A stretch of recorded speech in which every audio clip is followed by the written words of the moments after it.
Hey there, everyone. It's Chris Mack, and today I'm going to delve into uncharted territory for me. I have my own political views. I feel like those are my views, and I don't need to share them with others because you do you, I'll do me. However, I want to talk a little bit about politics and how COVID is involved with all of that. And that's because being an ICU nurse, COVID really affects me and what I do. And I want to give a little bit of insight onto my thought process whenever I look at the numbers and everything like that. It makes me go, huh. What do you think about that? Let's get started with this here. Being an ICU nurse that has taken care of COVID patients, I have taken care of them and I have held their hands while they have passed because their families either weren't allowed to come into the hospital at all, or now we've got a little bit better visiting hours where people can come in, but they're not allowed to go into the rooms. So they're standing outside of the door in the window tapping on the glass like it's a big fishbowl, which is kind of weird and it sucks, but at the same time, if that's the only way you can see your family member that you haven't seen in a long time because they're in COVID land, then I guess I would take that over nothing.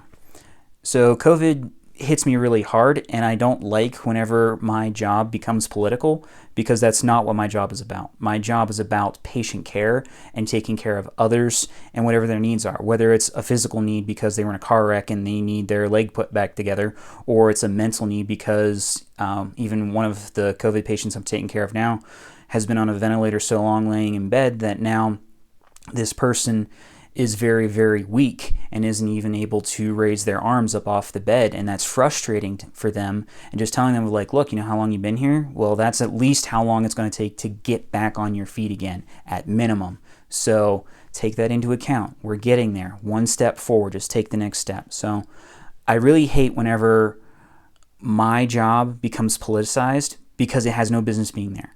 But since the media has made it such, my turn. And here's what I have to say about it.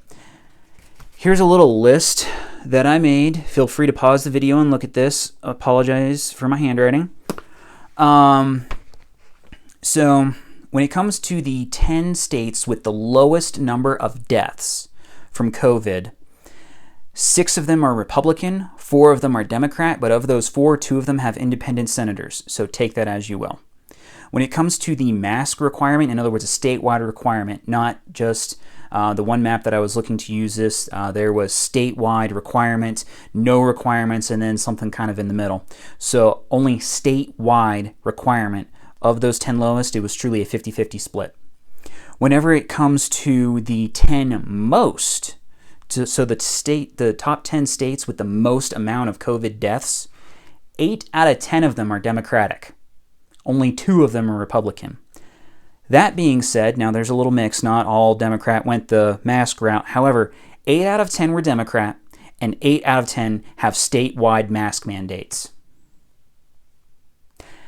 I'm not telling you what to do with that information. I'm just telling you to chew on that information for a little bit and make a well-informed decision. That's all I got to say on this one.